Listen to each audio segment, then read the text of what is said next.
What's up, everybody? How you doing? I had to be loud to begin with, okay? It's how it is, all right? Anyways, we are here and we are ready to do our show. Happy Indigenous Peoples Day today, or if you're a racist, Happy Columbus Day. I don't know if you can say that.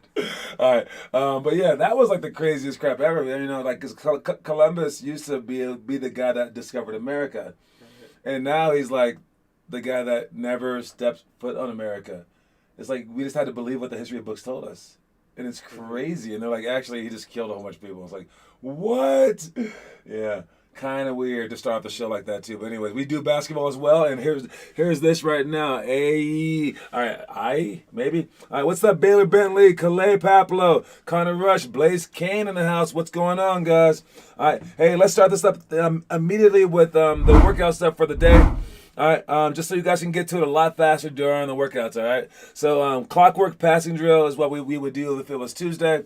All right, I won't even go into details on that one, but basically it's how we pass the ball to the wing. All right, Jake Aarons is struggling at this, and frankly, everyone does. If I want to pass the ball to the wing, we got Bryson Sharpley here on my wing side. All right, you want to twist, you want to make a pass like that with the outside hands facing this way. You don't want to pass the ball across your body like that. It makes sense to this side, but when you throw the ball with your left hand to that side, you should be twisting that way and throwing with the left hand as opposed to throwing with the right hand across your body, even though you're right-handed, because the defense can get their hands in the way. So the clockwork passing drill is passing the ball from the top of the key to the wing to the low post. Then the low post passes it across to the opposite wing, basically. And then everyone follows their pass, and they just go from one side of the court to the other in this like pattern. And you want to end up doing it like clockwork. We actually put 2 balls out there so that 8 people can do this drill. Zone cutting. This actually does happen in games, and if it does happen, this is what we want to do on zone cutting. All right. For zone cutting, we want to make sure that we're constantly moving, basically. Okay. You want to constantly move on the zone. All right. So if this blue team right here is playing zone, any type of zone, doesn't matter. We can make it a 2-3 zone. All right. We've already established that we want 2 guys on the inside, 2 guys on the outside. I mean, for the zones, a little bit different, but it's okay. If they're playing a 2-guard front, we go with the 1-guard front. If they go even, we go odd. All right. If they switch it up and they play like a 1-3-1, like that, well, this doesn't really match up because now they just get to stand right by their man. And they're basically playing like a man, and then we can't pass the ball anywhere, right? All right, so a 1-3-1 would require a 2-guard front. So this guy would just dribble over, and he would come up. And what this does is it stretches out the defense. So now will he guard you, or will he guard you? Now they're going to be kind of confused. So this guy will probably step over. Well, now who guards this guy? And he's ready to drive. Is it the center that's going to step out? No, probably not. Is it this guy right here? Well, if it is that guy, you pass the ball to him, and then watch what happens when this guy goes through. All right? They have to make a choice. Is this guy going to step out and leave this guy vulnerable? Even if he steps down, this guy could just pin right there. All right? So having the 2-guard front against a 1-guard front is basically genius. All right? So that's how we zone. But now on the inside, against any type of zone, all right, we want to constantly move. So as a rule of thumb, I would say the outside players, I'll talk about them in a second. The inside guys, they can switch between these 3 spots like normal. But unlike our man offense, where this guy passes and then he cuts and then these guys switch spots, now they can switch spots whenever they want, whenever they like see fit. So they can just randomly switch. And I would say switch spots every 3 seconds. 3 to 5 seconds, and you want to flash to a new spot. All right, switch spots every 3 to 5 seconds. All right, the outside guys, they can go to one of these 1, 2, 3, 4, 5, 6, 7, 8. All right, one of these 8 spots. All right, so on the outside, they can go either here. Let me pick yellow. All right, they can go here, there, top, here, and here. And then if they happen to be on the inside, they can go either here, here, or here, whichever spot is not taken by the other 2. All right? And it's still our play. We're still going to run triangle. You're going to pass and cut through and come out the opposite side. But now you can pass and cut through, and now you can go to one of these spots. You can go there if you see it. All right, or you can go there. All right, wherever you happen to see a spot. All right, and this guy's going to flash up, or he can even flash, like let's say that this guy was down low. He could flash right there. All right, so this is a more autonomous zone offense. So no matter what, in a zone, you want to keep things moving, All right. Next up, we got for elementary, ball and hole drill. All right, ball and hole is basically one guy is a chicken. All right, on every single shot, you run the other way.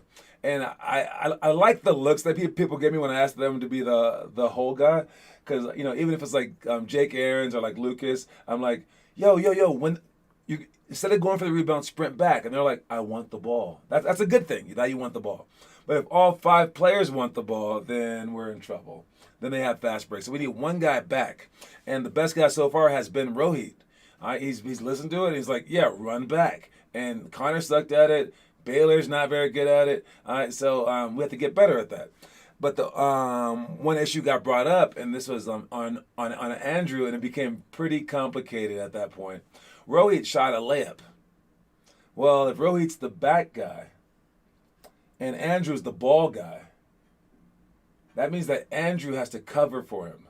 So if the guy who has hole shoots the ball from the corner or goes in for a layup, because he's a part of the offense too, then the person who has ball, which is the position where like normally you would pick up the ball and try to slow them down, that guy, he would get holed in.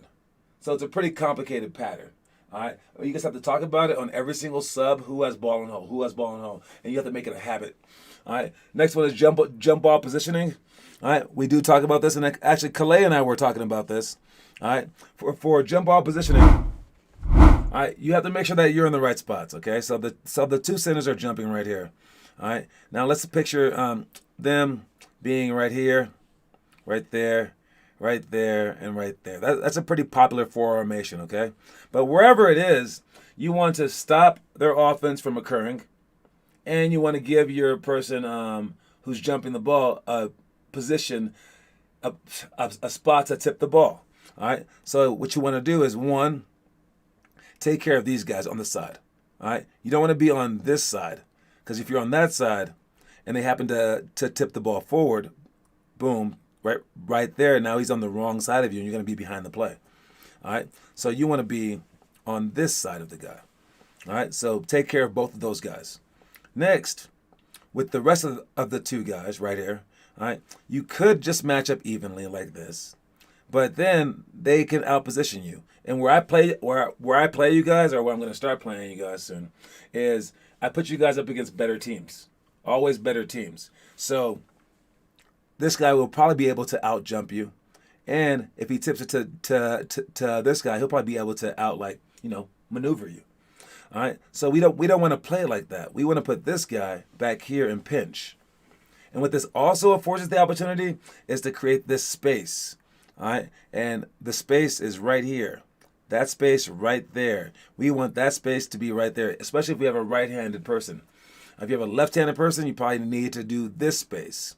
But again, you just make sure that you like post up on that space and just and basically just make as much room as possible. One of you, where am I? One of you needs to get in front of this guy. One of you needs to get slightly behind that guy as well. All right, so that they don't tip it over you or in front of you. All right, so that's how we're going to do basically every kind of jump ball positioning. Make sure that we aren't giving them a wide open layup. Make sure that we're giving our person a place to tip the ball toward. All right. Very, very simple, but better if we practice it in person. So that's what we're doing starting in January. All right. Taking the last shot is a good one. All right. Recognizing time to ensure that you get the last shot. We messed this up last night, right? Yeah. We had our adult league game and came down to the wire. Ended up going double overtime. All right. But in the first regulation one, there was 30 seconds left on the clock. Were we up 1? Yes. Or tied? Up 1. No. Down, up 2 maybe. Up 2, I believe. Up 2. And one of our players, I won't say his name, he shot a 3 with like 30 seconds to go. Yeah. And yeah, we should have definitely had the last shot. So it was tied. I think it was tied. I don't know what it was, but it was a bad play. Well, no. Are you talking about the first time? The first time, yeah. But you had to shoot it to win it. Remember, half court. Oh, yeah. So it had to be tied, and they had a chance to win it. Yeah. Yeah, so, they had a chance to win. Yeah, so we would have lost earlier, but so we ended up losing that game, sadly. All right. I didn't get a chance to do my strategy that I talked to some of you guys about. Oh, we did it for like 5 minutes and it was working, but I'm a little bitter about that because I love having my way. But it's okay. It is what it is. It is what it is. Good game overall. Bryson shot well, but also this is no longer lashing. This is an intervention for Bryson. He lost the game for us the entire game. Why did I lose the game? Yes, Bryson. We're all here to help you out. Okay. Hey, stop hot dogging the ball. Okay. Anyways, all right. Baylor shot a 3 when we were up 2 without a shot clock. Oh man, yeah. Hey, that's why we're talking about shot clock management. Okay, and we have to mention it. We have to mention, even though it seems very obvious, you need to take the last shot if it's tied or if you're up. Like period. Like that's just how it is. Yeah. You don't want to give them a chance, especially at the end of like quarters, because that's a very simple one to see, because nothing's even on the line. Yeah. Just don't give them a chance. But I was open, coach. Oh, yeah, you were open for a 3. My bad. With 10 seconds left in the half. And you missed it, right? You missed it? Well, yeah. All right, cool. And then they came down and hit a 3, right? Well, yeah. All right, so don't do that. All right, it's frustrating seeing it. Yeah, just wait. And then all of you guys, this is the most frustrating part for me. All of you guys, when, like, let's say Steph Curry's and you're watching a basketball game, which some of you guys don't watch basketball games, but some of you guys watch a basketball game, and Steph Curry has the ball, and he's dribbling down with 17 seconds left, and he stops, and then goes to take the last shot. You automatically know. And you go, that's a smart play. That's my guy. Oh, yeah, he's smart. So you understand it, but when it comes down to the game, oh, no, everything's out the window. And you have no clue how to do this very, very simple thing. So take the last shot. All right, last one is post entry plus kick out. We would do a scrimmage at the end of practice where every time that you pass the ball to the post, because our post players do not get the ball because our outside guys aren't talented enough and our inside guys aren't talented enough to receive it. The outside guys aren't talented enough to pass it, and the inside guys aren't talented enough to do something with it, basically. And then they don't trust each other, etc. But if we get the ball get the ball inside on this scrimmage, play that we're doing at the end of practices, and then that guy successfully passes back out, that's a point automatically. So this kind of teaches people to not be a black hole, all right, like John was last night. All right, if you get the ball inside, you can also pass it out. Huh? I thought it was me. It was both of us, man. Come on, dude. All right, so that's the game that we would play, and that's that. All right, before we get to our trivia, and before we get to everything else, we have Bryson's deal real quick. All right, and his movie of the day for the 11th graders. What you got, man? 11th grade movie. All right. Today's movie is Semi-Pro. It's usually the first movie if you think comedy basketball movie. I think of this movie. You? Same. Yeah, it's really funny. It's about a guy who gets a basketball team. So he becomes the manager, coach, and player for that team. It takes place between before the ABA and NBA merger, and they're. I don't completely remember actually the plot. No, basically it's I just remember the good moments. Well, the NBA, this was real. The NBA accepted certain teams into their organization, right? And it wasn't all the ABA teams, so they said we're going to take these 4 teams, and then this guy was like, no, that's bull. All of us should be eligible, and they're like, you guys haven't won a game in 8 years. Yeah. So they had to start winning games and proving that they could be an NBA team, which they aren't. And they're the tropics, right? Yeah, they had a halftime contest with bears. Oh yeah, you got to fight a bear. Just to try to bring up attendance. It was hilarious. Yeah. Right. They also were the creators of the alley oop. And the first alley oop that ever happened, it stalled everyone, and everyone was like, foul. They had no clue what to call the referees. It was like awesome. But anyways, we aren't doing it justice. This movie's hilarious. Yeah, it's really funny. It has a lot of great moments. Highly recommend it. All right, question of the day is, of course, how many stars, Bryson? Oh man, being I would say best comedy basketball movie. It has to be up there. How many stars out of 50 are we doing? I'll do 45. 45 stars. That's the highest movie you've ever rated. Besides, Remember the Titans, 47.5 stars. Oh man, I've been keeping track of my diary. have you? What's the first movie I rated? What did I rate it? I don't read the diary, dummy. All right. Anyways, thanks for joining us, Bryson Sharpley. All right, thanks, guys. All right, and let's move on. We got our trivia question of the day, just real quick, and then I'll go over the story of the day, so you guys have time to answer the trivia. So the trivia, Connor's kicking some butt. All right. Well, we got 6 viewers on. That's because of your deal, man. You were doing your movie and everyone is like liking it, man. So now we have all these viewers. Oh, man. Anyway, trivia question of the day is, when was the last season the Hawks won the NBA championship? The Atlanta Hawks have not won in a while. When was the last season that they won the NBA championship? And you can say the full year, like, 90, 91, or you can just say like 91, since that was the actual championship year. It's up to you. If you win that, you have a chance to win a coin by the end of the month. Whoever gets the most trivia questions right wins a coin. If you want to be competitive, hey, this is a great start. This is easy peasy Japanesey. No, you're not supposed to say Japanesey anymore. That's racist. All right. I don't think that's ever been the phrase, has it? Yeah, it was like in a movie or something like that. All right. Anyways, for our main story of the day. Failure is only the opportunity to begin again. This time, more intelligently. Failure is the opportunity is only the opportunity to begin again, but this time more intelligently. Oh man. Dang. Okay, all you guys got the right answer. And the first one up was Baylor Bentley. You see it on the screen right there? Baylor Bentley won by like a millisecond.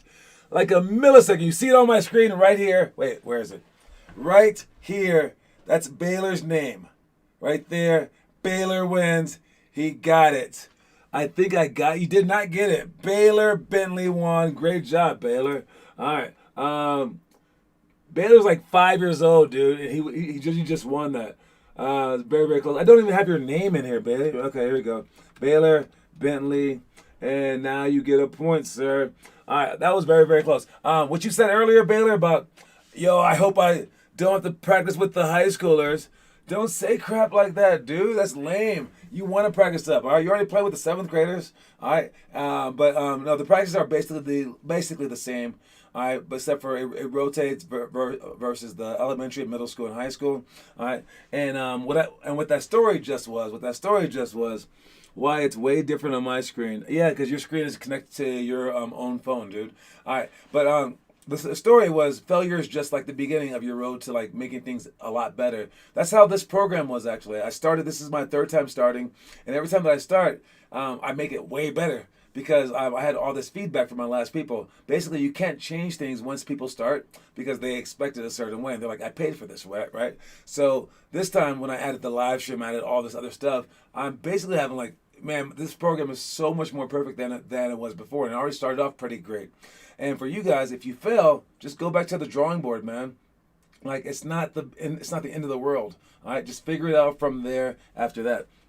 All right. Next up, we got our homework. Just checking it out real quick. Homework. Who do we have? Got me. Got step backs with Rohit. Rohit's been amazing doing the homework, guys. I mentioned during the game, fantastic job doing all the homework. Try not to discourage your teammates, especially the people like this. All right. All you can hope for is that people work toward winning in like next summer. All right, you can't be like, yo, you suck, because they don't. But maybe like if he wasn't working, then you could say something, maybe. But right now, really, it's like our one of our hardest workers, him and Connor. All right, and you want to encourage that for your team, and that's all that you can currently ask for. So I know Baylor's frustrated, Jake is frustrated. And then Blaze is frustrated. And Blaze thinks that no one can score. Even though like he's not even our top scorer, and then Jake thinks that like no one can do anything but him. Even though Jake, when he's on our high school team, can't do anything for us. It's like it's like come on, dude, it's all relative, right? And then we have Baylor, who actually does pretty good on both teams, but he's can't make a pass to anyone. If he does it for both teams, he'll throw the ball away to the other team. At least, what I want to say is this: Baylor, if you're struggling and you think that you are 8, not 5, no, Baylor is 3 months. He's 3 months years old, guys. Baylor's 3 months. But Baylor and Blaze and whoever else struggles at this with trusting them, hit them in the chest, hit them in the head. All right, make a drive and pass to the person as if they were like Shaquille O'Neal, and just throw it to them well. Because what I'm seeing though is from the turnovers is Blaze drives in, has 4 guys on him, and doesn't throw it out correctly at all, and he forces up a shot. He can't say others aren't doing their job when he's doing that. Now the pass that he threw to Rohit when he got mad, great pass, count it as an assist. I don't care about the game. I care about you making the right play. Great job. Rohit can work on layups later. All right, and then but when Baylor drives, he just trips and falls over someone. That's not Taylor's fault. It's Taylor's fault if he ever throws it to her and then Taylor messes up. So try to make the right plays and pretend like you have the best players on your team, because if you did have the best players on your team, you wouldn't have to do anything, and that's not a good situation for you, because now you're not practicing dribbling, scoring, rebounding, everything else. So be okay with be better than LeBron with being the best player on the team. Because whenever LeBron's the best player on the team, he's like, I want to leave to Miami. My team's not good enough. All right, so if you've ever made fun of LeBron, you can't be like that. All right, you can't be. All right, and you're thinking, well, I'm only a little kid. Well, LeBron's trying to make some money. That's his job. It's a way different situation than yours. You're developing.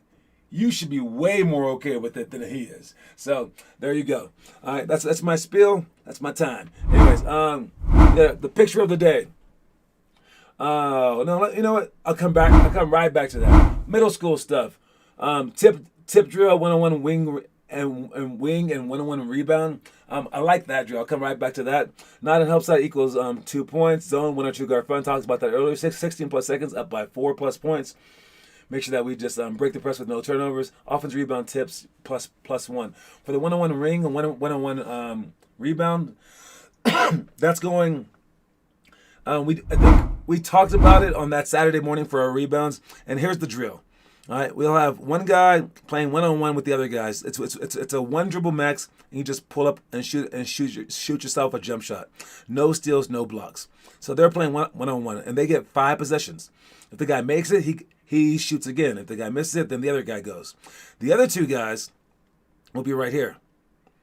All right, and they will battle this for a rebound. As soon as he shoots it and the ball's in the air, these 2 will crash into each other, and you hit. You guys should just get used to hitting as hard as you can. On the side, you try to box out while keeping your eyes on the ball.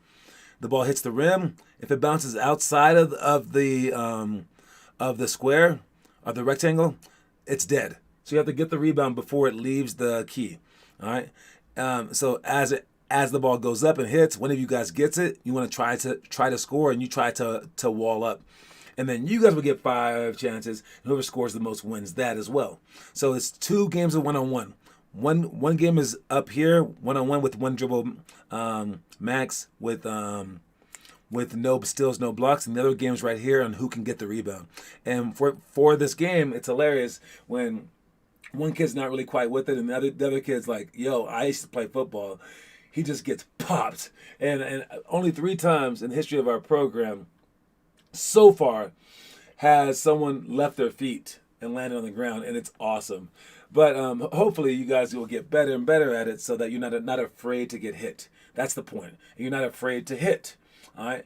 And you know the power of boxing out, because right now, as I've shown you guys through all the YouTube videos, the boxes that you're doing are non-existent. If the person is 3 feet away from you, you don't even go a foot, let alone a 1.5 feet that you need to cancel them out. You don't even go an inch. You don't even go a millimeter or a centimeter. You go negative, not -1 inch. You go negative 3 feet, and you run away from them. All right. So we have to want collisions. All right, want collisions. And one of my favorite stories from my career is when I played against LMU, and this is when I started. Like, I loved Dennis Rodman growing up, but this is when I truly started loving rebounding. It was this exact moment, and I remember it at St. Mary's. We were going that way, away from our bench. I was on the top of the key. It was like maybe the first play of the game. We shot a shot up, and I went to go get a rebound, and I just remember like sprinting in there, and then two guys turn and look at me. Two guys turn and look at me. They see me, and they sprint toward me, and they just blast me, like both of them. It was like weird. As I was in the air, I was like, yo. And I was happy. And I landed, and I was like, I know what happened. My name was on the board in their locker room. Because we put people's names on the board in our locker room. Like, this guy's a shooter, this guy's a post player, whatever. My name was on the board, and they said, block Sanders up. You got to stop him. He's a monster. Maybe they didn't.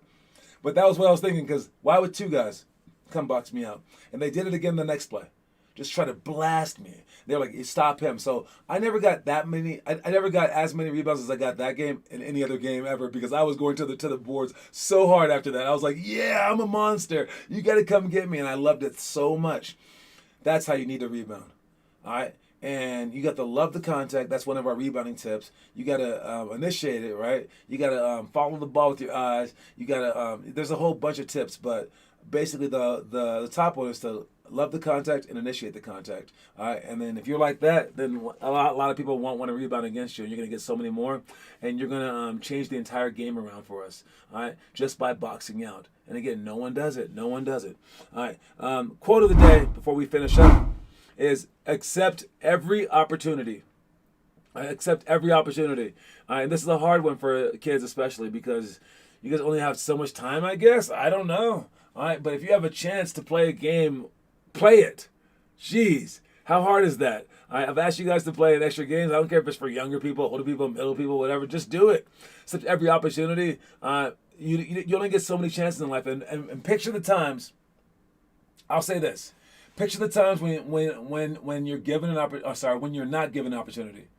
When you're sitting on the bench and they don't give you a chance, or like a girl doesn't give you the time of day, or whatever it may be. Right? There's times when you're not even given a chance. Right? Those times it's basically karma paying you back for the times that you don't accept the opportunities that are handed to you. Every time that you say, no, I don't want to play in this game, or no, thank you, when maybe someone goes, hey, do you want this free workout? Oh, no, I'm good. Or like whatever. Whenever you skip an opportunity, life will get you back later by not giving you an opportunity. All right? So if you want to be given opportunities all the time, accept every opportunity, and then you're good to go. Then you'll just have extra doors, like you're in Monster Incorporated. That was deep. All right. Anyways, to finish up, we got our high school stuff, and then I'll talk about Kyrie. Horseshoe, 180 poly for shots, pick and roll defense, point guard advance the ball ahead, under 15 seconds, up by 4, and deflections. And then for our pick of the day, you got the Nets hanging out in San Diego to try to build some team chemistry. All right, teams do this. And the best example I can think of are the Atlanta Hawks. The Atlanta Hawks, one year they actually sucked. They were the trivia question for the day randomly though.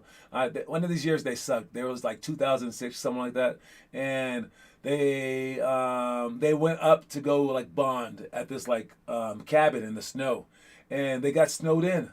They were supposed to be out there for like 2 days. They wound up staying there for 14 days. And you're like, dude, that sucks, right? You might get cabin fever or whatever. They came out, and they were like a notoriously bad team. They started off the season 12-0. And everyone was like, what? And they actually didn't even make the playoffs that year. They actually wound up tanking toward the end. But they started out 12-0 because those dudes knew each other. All right? And the power of this kind of stuff is what we try to build in our quarterly fundraisers and our quarterly parties. All right, but you guys can also do it by adding text message threads and things like that, but also just talking to each other. All right, bonding as a unit, that it goes a long way, and learning to have those kind of skills, it goes even further for making you a great basketball player. All right. Anyway, that's my time. Don't forget that the quote of the day is accept every opportunity. All right, and I'm out. That's about it. Anyway, anyone coming tonight, show up. We have a new kid coming, Aiden. Make sure that you guys introduce yourself to him, and make sure you guys show off by working your hardest. I'll see you guys in a bit if you're showing up tonight. All right, y'all. Talk to you later. Cue my music, please. All right. Peace.